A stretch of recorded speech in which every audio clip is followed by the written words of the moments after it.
welcome to my kitchen. I am going to walk you through making your own ceremonial dose of cacao for ceremony.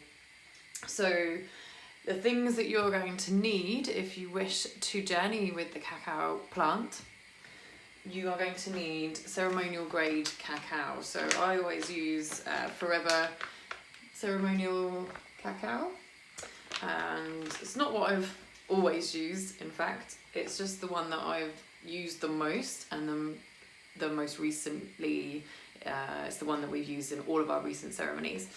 So they are really great. They're great people, lovely people to support, and they are really quick with their delivery and everything. So just tout in Forever ceremonial grade cacao.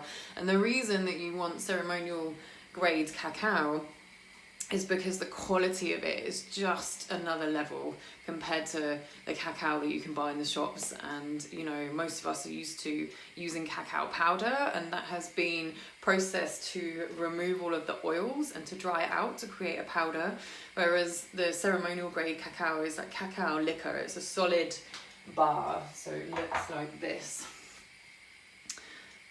Beautiful. So it has all of the oils intact. It has been minimally processed, so when it is harvested, they heat it as little as they absolutely need to, or as little as they absolutely can, to preserve its nutrition, but also to preserve the spirit of the cacao. So the nutritional benefits obviously degrade the more you heat something, and which is why a lot of us eat raw, or a lot of raw, so we get the maximum nutrients from our food. And it's the same with cacao. So when you are buying ceremonial grade cacao, you should be guaranteed to know that it is coming from a well nurtured, a background of integrity. You know, it's been planted, grown, harvested, all with that intention from the heart for it to be used for ceremonial purposes. So it's always been in that energy of love right from the beginning. And when they harvest it, they take like the best of the beans, and the rest will go to like the more culinary purposes. So like the powder that we buy in the shops, and even the cacao liquor that you buy in the shops. So it's just another level. I really want to go into I could just talk about cacao for so long, and I'm starting to almost go into how like the production of it a little bit too much, so I'll stop there. That's a whole other video. But that is why it's best to get ceremonial grade cacao. If you just want to get on with it, and you want to journey with the cacao, and you don't have the option to go and get some ceremonial grade cacao, then you can use cacao liquor, but really you're not going to get a journey out of the powder. Okay, so you've got your cacao.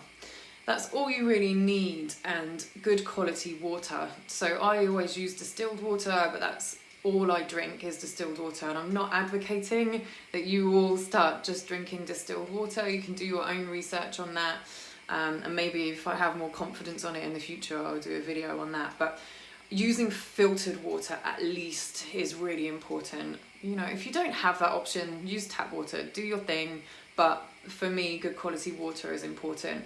And we know that water holds memory, right? So I talk to my cacao when I'm making it. And for me, that's important. It makes it part of a ritual. It becomes a ceremony right at this point of preparation. So if I'm making cacao for myself or for a group, I will always program it with prayers and good vibrations. You know, just speaking to it will change its form, if you like. So I am using distilled water, and I always have these two crystals in the bottom, rose quartz and citrine, and you obviously don't need to do that, but it might inspire you. So the first thing that you want to do is weigh out your cacao. So if you have no problems with caffeine, and you have no health problems surrounding the heart, or blood pressure, anything like that, you will be safe just to go straight for the ceremonial shamanic dose of cacao, which is between, varying on who does it, but between 42 to 46 grams. So we usually end up having about 44. If you know me, you'll know why. Grams of cacao. So weighing that out, if you feel worried about having that much in one go, whether it's because you're sensitive to caffeine or you have underlying health issues, then I would recommend having between 25 and 30 grams. If you can drink coffee with no problem, there is absolutely no reason why you can't drink cacao. Cacao, it's debatable, has a very small amount of caffeine in it. Some people even say it doesn't have any. But what it does have in it, the major stimulant in cacao is theobromine. And theobromine has a really different effect than caffeine does. It uplifts you and it gives you this elevated state, and it provides energy, but it also calms you. So it's this really beautiful balanced effect with the theobromine. But if you're unsure for whatever reason, just drop it down a bit. You'll still have a great journey at between 25 and 30 grams. Okay, so weighing out your cacao first is important. So I've got my 44 grams here. And you're going to chop up your cacao. I don't know if you can see me from there. Let's see if we can move you. So let's turn that off. Okay, so you can see here is my 45 grams. And the way you chop your 45 grams is just really carefully. Hopefully you know your knife skills. That is not what I'm here to teach you. So taking care, you're going to chop your cacao into little bits, shavings if you can, but little chunks is fine. So you can use ceremonial grade cacao with all due reverence, of course, for its potency in hot chocolates and raw chocolates and cakes, whatever you want. It's really versatile. Just remembering that it's got all the oils in there, so it's a little bit different than cacao powder and recipes. But if you just wanted to make a hot chocolate, you can do exactly what we're doing here today, but with maybe probably about 15 grams, depending on your taste. And you can have whatever plant milk you prefer, instead of the water that we're going to use. And then you can just add sweetener. Okay, so it will look like this. Can you see? There you go. Hopefully you can see that. And then we've got the water on the hob, and you bring the water to the boil. So you want it to come to simmering and then turn it off completely. So you want to retain as much goodness from the cacao as possible. So keeping the heat low is really important for me. So popping your cacao into the hot water once it's stopped boiling. Oh, really important. 250 milliliters of water is usually about right. If you like it a bit thicker, drop it down to 200. Okay, so just making sure you get your full dose in there, whatever your chosen dose is. And then for me, I have this, I've momentarily forgot the name of it, begins with an M. It's a Mexican cacao stirring tool, so I like to use this. So just get it going like a whisk. A whisk would be fine, a wooden spoon if you have it, anything like that. So just starting to melt your cacao nice and gently with the heat switched off. And if you're making a big batch for a lot of people, then you do all of this exactly the same. You just obviously add extra water, extra chocolate, extra cacao accordingly. So make sure you get everyone the right dose. But as you continue to put more cacao in, it will just get thicker and thicker, and you can just keep adding the water as you go. So just start with a little bit of water. But for 1 or 2 people, this is the perfect way of doing it. So you're just waiting until it's completely melted. And today I'm going to use rose water from our lovely Wendy at Bud's Herbal Apothecary. We're very fortunate in Southsea to have a medical herbalist who has a lot of knowledge, and she sources really, really good products. So I always use her rose water. And rose is another heart medicine. So like the cacao, it's all about love and sensuality. So it enhances that. So I like to use rose water to my own taste. And then also I've ground up here some cardamom seeds. So I'm doing rose and cardamom today, but you can create any recipe that you like. And just adding that to taste. You might even want to pop a little bit of salt in. I'm a little bit of a salt fiend, which is completely contrary to everything else that I do.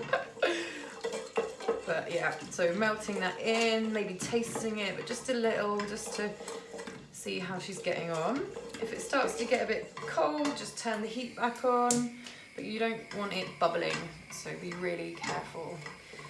And this is the stage where you could start to begin your ceremony yourself, so your personal choice of practice, whether you've got some props that you like to bring in, you might even have a little altar set up, and you can sing to it, make your prayers to it, tell it your intentions, whatever you wish. But even if you just make it like this, you're gonna have a great journey. So there you go. Another one of my favorite recipes is the traditional Mayan way, which is it's got a bit of heat to it. So it's chili, cinnamon, what else is in it? A little bit of salt, so I always put salt in it. Chili, cinnamon, I think that's it. And maybe ginger if you have it. But that's just, I didn't fancy that today. So rose and cardamom is what I've gone with today. But another one of my favourites that you can play with is that traditional Mayan recipe. So there you go. All of my cacao is melted. You can keep it going. It will just get thicker as you keep going. And it's ready to be served. If you've used lots of herbs in it, like the cardamom, you can always tip it through a sieve, filter it out a little bit. And there you go. There is a ceremonial dose of cacao. There you go. And maybe I'll do a video on how to sit and journey with her at some point, but for now that's all you need to prepare. So if you're preparing to come to a ceremony with me, I look forward to seeing you really soon and sharing this amazing medicine with you. And if you're working on your own, I wish you the most insightful, beautiful journey with the cacao. I would say, maybe I should have said this at the beginning, but I'm saying it now, that I am not a trained nutritionist, and everything that I'm telling you is from my own experience. It is experiential and through my own personal work and training with the cacao. And for me, that's all I need. And I've learned a lot along the way, and I could go deeply into the nutrition around cacao, but for this video I won't. But just to let you know that I'm not a doctor, I'm not a trained nutritionist, so please do your own research and listen to your body, listen to your intuition. You'll know what the right amount is for you. You'll know what is right for you in your ceremony. The more you can trust your intuition, the more beautiful these things become. So yeah, that's all from me. I am going to make a video on setting your sacred space. So if you want a little bit of guidance on how to set up your space for journeying, ceremony, practice of any kind, then there'll be a video up soon about that, okay? That can tie in nicely with your cacao preparation and preparation for journeying. So lots of love to you. Thank you for watching. Enjoy.